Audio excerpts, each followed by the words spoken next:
स्वागत है आपका। आप देख रहे हैं SBCN न्यूज और आपके साथ मैं हूं वैशाली व्यास। आइए बुलेटिन की शुरुआत करते हैं इस वक्त की अहम खबरों के साथ। नवरात्रि पर्व पर दुर्गा स्थापना एवं झांकियों की गाइडलाइन में संशोधन हेतु विश्व हिंदू परिषद बजरंग दल पहुंचा कलेक्टर कार्यालय। साथ ही मुख्यमंत्री के नाम नायब तहसीलदार को सौंपा ज्ञापन। स्वच्छ भारत अभियान के तहत एनजीटी ने मध्य प्रदेश के 27 नगरीय निकायों में नीमच को भी किया शामिल। स्वच्छ शहर के साथ संसाधनों की कमी दूर होने की संभावना। जमीन विवाद में भाई ने की चाकू घोंपकर हत्या, 2 आरोपी गिरफ्तार।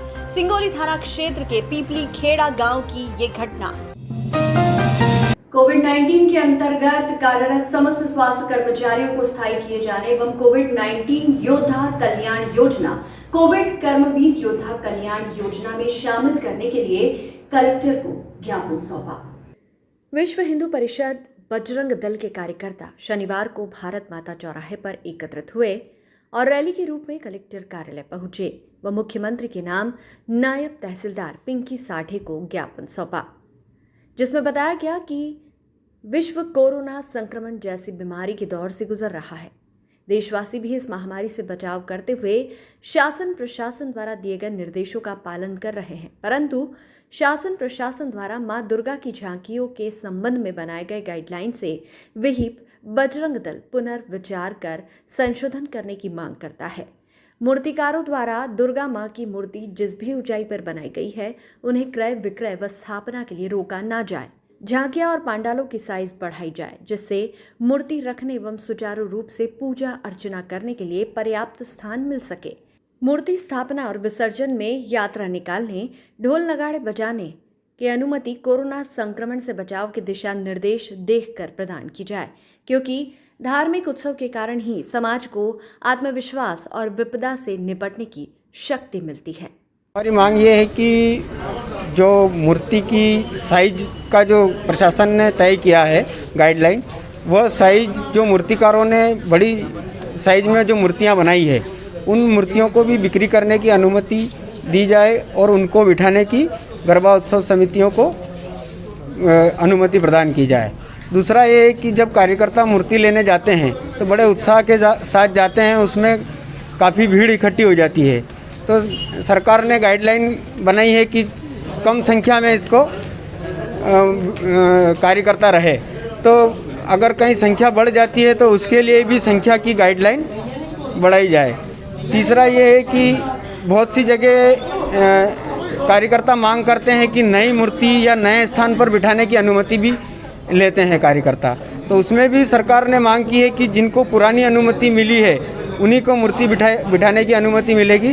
तो हमारी सरकार से ये भी मांग है कि उनको भी नई मूर्ति बिठाने वालों को भी अनुमति प्रशासन प्रदान करे। स्वच्छ भारत अभियान के तहत नेशनल ग्रीन ट्रिब्यूनल द्वारा ठोस अपशिष्ट प्रबंधन के लिए नीमच नगर पालिका को भी प्रदेश के 27 नगरीय निकायों में स्थान दिया है, जिसके चलते नीमच नगर पालिका में वाहन व अन्य संसाधनों की कमी तो दूर होगी, साथ ही शहर को और भी बेहतर व स्वच्छ बनाया जाएगा। इसके लिए एनजीटी ने जो जानकारी मांगी थी वह नगर पालिका के द्वारा दे दी गई है। नगर पालिका के स्वास्थ्य अधिकारी विश्वास शर्मा ने जानकारी देते हुए बताया कि एनजीटी की टीम के द्वारा समय समय पर जारी निर्देशों और कार्य की मॉनिटरिंग की जाएगी। एनजीटी के दिशा निर्देशों अनुसार ठोस अपशिष्ट पदार्थों का संग्रहण निष्पादन किया जाएगा। नीमच शहर के अपशिष्ट प्रबंधन के लिए चुने जाने से कचरा संग्रहण के वाहनों की संख्या भी बढ़ सकती है। वहीं सीएनजी प्लांट मिलने की भी संभावना है। याद रहे कि नीमच में 35 टन कचरा संग्रहित किया जाता है।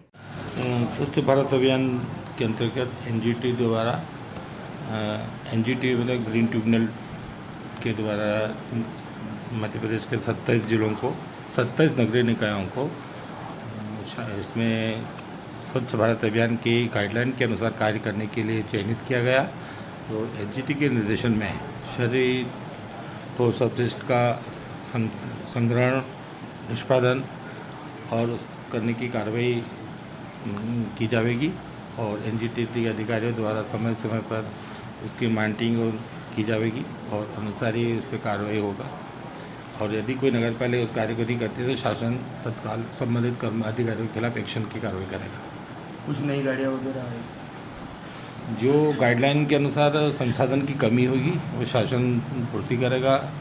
गाड़ियों की आवश्यकता होगी तो गाड़ियाँ भी देंगे, रोड स्वीपिंग मशीन की आवश्यकता होगी वो भी देंगे। जो भी गाइडलाइन की है वो गाइडलाइन के अनुसार नगर पालिका को उपलब्ध कराया जाएगा। सिंगोली थाना क्षेत्र के ग्राम पीपली खेड़ा में जमीन विवाद के चलते समाज की बैठक के दौरान हुई चाकूबाजी में एक व्यक्ति की मौत हो गई। सिंगोली तहसील के ग्राम पीपली खेड़ा में बंजारा समाज के दो भाइयों के बीच रास्ते का विवाद था, जिसके निपटारे को लेकर देवनारायण मंदिर पर समाज पंचों की बैठक चल रही थी। बैठक के दौरान बातों ही बातों में दोनों पक्ष आपस में एक दूसरे से गाली गलौज करने लगे। दोनों में झगड़ा हो गया। विवाद इतना बढ़ा कि आरोपी देवीलाल पिता मनोहर बंजारा निवासी पीपली खेड़ा ने पुत्र राजू के साथ मिलकर अपने ही सगे भाई सुल्तान पिता मनोहर बंजारा उम्र 50 साल को चाकू से गोद दिया। तभी पंचों में भगदड़ मच गई। लोग घायल को संभालते तब तक एक आरोपी मौके से भाग गया। सूचना पर तुरंत ही थाना प्रभारी आनंद सिंह आजादमय पुलिस के मौके पर पहुंचे और घायल को अस्पताल पहुंचाया, जहां डॉक्टर मुकेश धाकड़ ने उसे मृत घोषित कर दिया। पुलिस ने आरोपी देवीलाल और उसके पुत्र राजू बंजारा के खिलाफ हत्या का प्रकरण दर्ज कर लिया तथा तुरंत ही अलग अलग टीमें बनाकर दूसरे आरोपी की तलाश के लिए भेजी गई। बाद में उन्हें गिरफ्तार कर लिया गया। घटना की जानकारी मिलते ही अनुविभागीय अधिकारी पुलिस श्री रविंद्र बोयत भी सिंगोली पहुंचे। मामले में किसी तरह से स्थिति न बिगड़े इसे लेकर वे काफी सतर्क थे, इसलिए उन्होंने जावद सहित अन्य थानों से अतिरिक्त बल सिंगोली बुलवाया। खेड़ा गांव में दो सगे भाई हैं, सुल्तान और देवीलाल। उनके कुछ रास्ते को लेकर लंबे समय से विवाद है, जबकि वो उनका आपस की ज़मीन है, कोई ऐसा वो नहीं था। लेकिन आज उसी बात को लेकर उनका झगड़ा हुआ, जिसमें सुल्तान की मृत्यु हो गई। देवीलाल पिता मनोहर और राजू जो उसका पुत्र है, दोनों को गिरफ्तार कर लिया है और उसका मृतक का पीएम करा दिया गया है और कार्रवाई कर रहे हैं। समझाइश दे रहे हैं हम लोग। इसके 2, 4, 5 महिलाएं आई हुई हैं, तो उनसे कहा है कि भाई आप जांच में जो भी कहोगे वो सब कार्रवाई करेंगे। अगर महिलाएं भी दोषी तो उनके विरुद्ध भी कार्रवाई करेंगे। विगत दिनों नीमच सिटी निवासी मृतक निर्मल रेगर की जिला चिकित्सालय में उपचार के दौरान मौत हो गई थी, जिसके बाद परिजनों ने चिकित्सा विभाग के डॉक्टरों और नर्सों पर उपचार में लापरवाही बरतने का आरोप लगाया था। मामले को लेकर आपस में विवाद भी हो गया था। घटनाक्रम को लेकर परिजनों ने चिकित्सकों पर उपचार में लापरवाही बरतने का व डॉक्टरों ने परिजनों पर मारपीट करने का आरोप लगाया। कैंट थाने पर रिपोर्ट भी दर्ज करवाई गई थी। उक्त मामले में पुलिस ने मृतक के पुत्र सुनील रेगर पर प्रकरण दर्ज कर लिया। प्रकरण को खारिज करवाने के लिए अखिल भारतीय रेगर महासभा के पदाधिकारी और समाजजन शनिवार को कलेक्ट्रेट पहुंचे। प्रशासन के नाम कलेक्टर के प्रतिनिधि को ज्ञापन सौंपा गया, जिसमें बताया गया कि मृतक निर्मल पिता मांगीलाल रेगर को बुखार से पीड़ित होने पर 19 सितंबर को जिला चिकित्सालय में उपचार के लिए भर्ती कराया गया था, लेकिन 21 सितंबर को रात्रि 8 बजे करीब उपचार के दौरान मौत हो गई थी। रेगर महासभा और समाजजनों द्वारा ज्ञापन के माध्यम से मांग रखी गई कि मृतक के पुत्र पर दर्ज हुए आपराधिक प्रकरण को खारिज किया जाए और परिजनों को आर्थिक सहायता प्रदान की जाए। सुनील रेगर के ऊपर जो आपराधिक प्रकरण दर्ज हुआ था, पिछले दिनों जो 21 सितंबर को निर्मल पिता मांगीलाल रेगर की मृत्यु हो गई थी। इलाज में लापरवाही के कारण यह मृत्यु हुई थी। इसको दबाने के लिए नर्सों और डॉक्टरों द्वारा सुनील रेगर के ऊपर आपराधिक प्रकरण दर्ज किया गया है। हमारी यहाँ कलेक्टर साहब से ज्ञापन में यही मांग रही है कि इस प्रकार के आपराधिक प्रकरण को निरस्त किया जाए और परिवारजन काफ़ी आर्थिक स्थिति बहुत कमज़ोर है, तो इन्हें आर्थिक सहायता ही प्रदान की जाए। कोविड-19 के अंतर्गत कार्यरत समस्त स्वास्थ्य कर्मचारियों को स्थायी किए जाने एवं कोविड-19 योद्धा कल्याण योजना, कोविड कर्मवीर योद्धा कल्याण योजना में शामिल करने के लिए कलेक्टर को ज्ञापन सौंपा, जिसमें सब स्वास्थ्य कर्मचारी कोविड-19 महामारी की रोकथाम, नियंत्रण, उपचार हेतु पूरे मध्य प्रदेश में विगत 5 महीनों से लगातार अस्थायी पदों पर कार्यरत है। विगत 4-5 महीनों से पूरी ईमानदारी एवं कर्तव्य निष्ठा से अपने कर्तव्यों का पालन करते हुए अपनी जान जोखिम में डालकर कोविड-19 के संदिग्ध एवं पॉजिटिव मरीजों के सीधे संपर्क में रहते हुए इलाज करते हैं। उन्हें स्थायी किया जाए। ज्ञात रहे कि मध्य प्रदेश में लगातार कोरोना संक्रमितों की संख्या बढ़ती जा रही है, जबकि स्वास्थ्य विभाग में कर्मचारियों की भारी किल्लत है। स्वास्थ्य कर्मियों की मांग है कि यदि उनकी मांग नहीं मानी जाती है तो हम समस्त प्रदेश के कोरोना वॉरियर्स 10 दिवस पूर्व सामूहिक अवकाश में जाएंगे। नो स्कूल नो फीस अभियान के तहत गांधी जयंती पर अभिभावक मंच द्वारा भारत माता चौराहे पर सद्बुद्धि यज्ञ किया गया। निजी स्कूल संचालकों की सद्बुद्धि के लिए अभिभावकों ने यज्ञ में आहुतियां दी। जिला अभिभावक मंच लगातार नो स्कूल नो फीस अभियान को लेकर अलग अलग प्रकार से विरोध प्रदर्शन कर रहा है। शुक्रवार को भारत माता चौराहे पर अभिभावक मंच द्वारा गांधी जयंती पर सद्बुद्धि यज्ञ का आयोजन किया गया। सद्बुद्धि यज्ञ में निजी स्कूल संचालकों की सद्बुद्धि के लिए अभिभावकों ने आहुतियां दी और ईश्वर से प्रार्थना की कि निजी स्कूल संचालकों को भगवान सद्बुद्धि दे और जल्द से जल्द फीस माफ करे। ये नो स्कूल नो फीस को लेके एक छोटा सा हवन करा है ताकि स्कूल वाले को ये लगे कि हम भी भगवान से भी प्रार्थना कर रहे हैं कि स्कूल को जो भी फीस को लेके चल रहा है तो वो सद्बुद्धि दे भगवान उनको, ताकि ये फीस माफ़ हो जाए बच्चों की। और जितने भी बच्चे परेशान हो रहे हैं अभी स्कूल की पढ़ाई को लेके, तो कम से कम कोई नतीजा तो निकले इसमें। और आज हमने ये 2 अक्टूबर के टाइम पे गांधी जी के इसमें और एक छोटा सा ये हवन का कार्यक्रम। ये जो हमारा आंदोलन चल रहा है नो स्कूल नो फीस, उसमें हम ये चाहते हैं कि जो निजी स्कूल प्रबंधक है और जो जिम्मेदार जवाबदेह हैं उन सबको सद्बुद्धि के लिए हमने आज एक हवन रखा है कि इस हवन के माध्यम से हम ईश्वर से प्रार्थना करेंगे कि वो उन्हें सद्बुद्धि दे और जो जनहित में फैसले की मांग कर रही है पूरी जनता, पूरे ज़िले की लाखों अभिभावक मांग कर रहे हैं, उस मांग के अनुरूप वे विचार करें।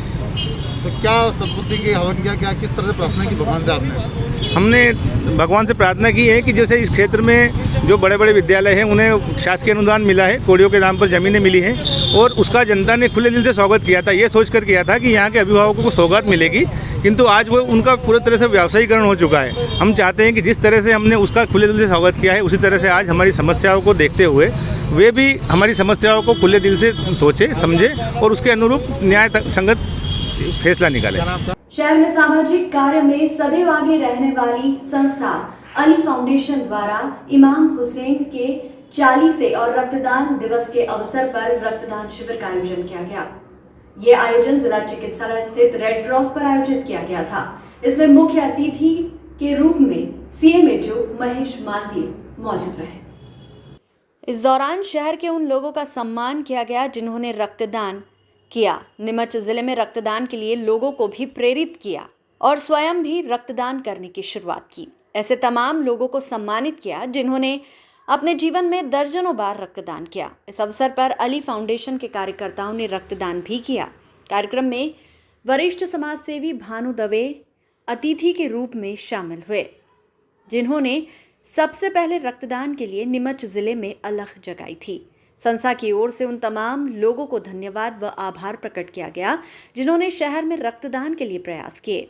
आगे संस्था ऐसे तमाम लोग जो कि किन्हीं वजहों से आज सम्मानित नहीं हो पाए हैं उन्हें सम्मानित करेगी।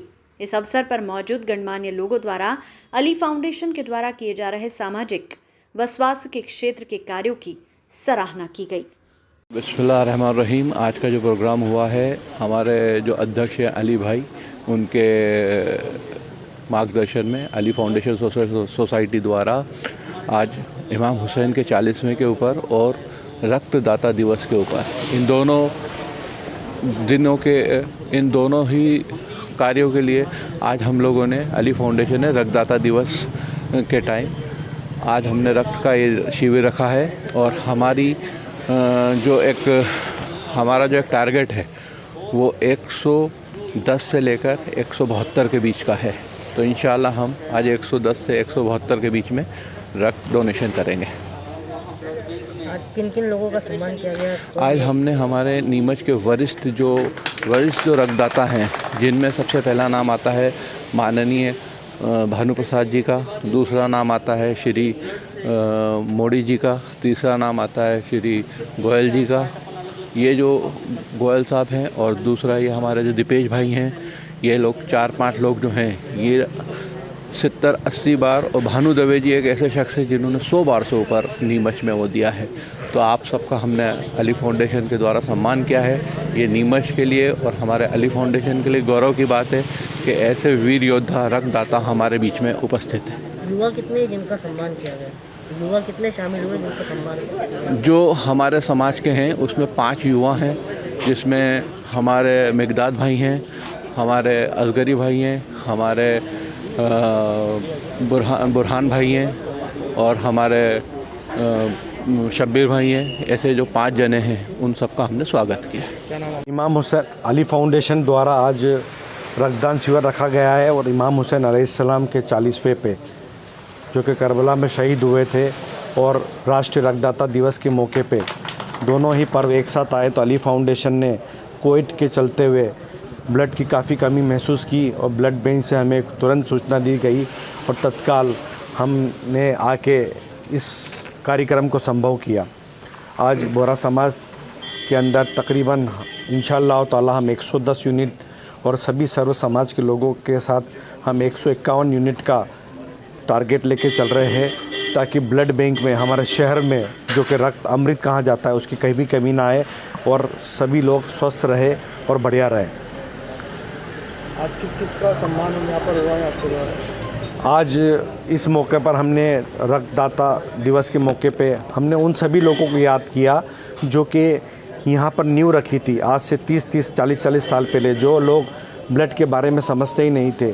आज उन योद्धाओं को बुलवाया गया, दवे साहब को, गर्ग साहब को, मोदी साहब को। ये पुराने ऐसे वीर योद्धा लोग हैं जिन्होंने 30 40 50 100 बार सम्मान किया और हमारे शहर के कुछ प्रमुख नौजवान जो बहुत ही अच्छी तरीके से तत्पर सदैव तैयार रहते हैं, जिन्होंने 30 40 यूनिट दिए, उनका भी हमने विशेष सम्मान दिया गया। कोविड के चलते हुए हमने प्रोग्राम काफ़ी छोटा रखा और जो लोग को हम सम्मान नहीं कर पाए उनका हम अगले मंच पे अली फाउंडेशन में ज़रूर सम्मान करेंगे। और ये जो नौजवान लोग और ये आपका प्रेम अली फाउंडेशन को मिला है, इसके लिए अली फाउंडेशन बहुत बहुत आभारी है और हमेशा ब्लड देते रहे। रक्त एक ऐसी चीज़ है जो कि अमृत बन के दूसरे के शरीर में जाता है और उसको हमेशा के लिए नया जीवन दान देता है। जो टारगेट है आपका, उस टारगेट पूरा होने के बाद जो अली फाउंडेशन ब्लड डोनेट करेगा या फिर उसको?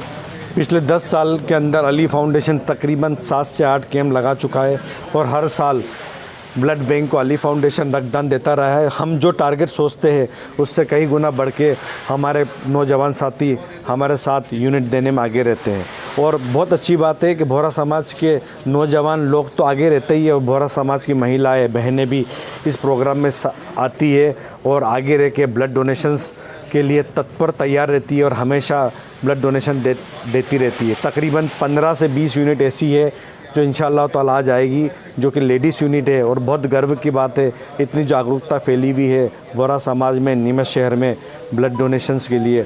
उनका सबका आभार और सबका बहुत बहुत शुक्रिया। ऐसे ही पीड़ा में काम आते रहे और कोविड में ब्लड देना तो बहुत ही सवाब का काम है, बहुत ही पुण्य का काम है। आप नौजवान हमेशा आगे रहना और ब्लड कभी कम नहीं हो और ब्लड बैंक हमारा हमेशा हरा भरा रहे। आपका नाम है? इस बुलेटिन में फिलहाल इतना ही। लगातार न्यूज अपडेट्स के लिए देखते रहिए SBCN न्यूज। नमस्कार।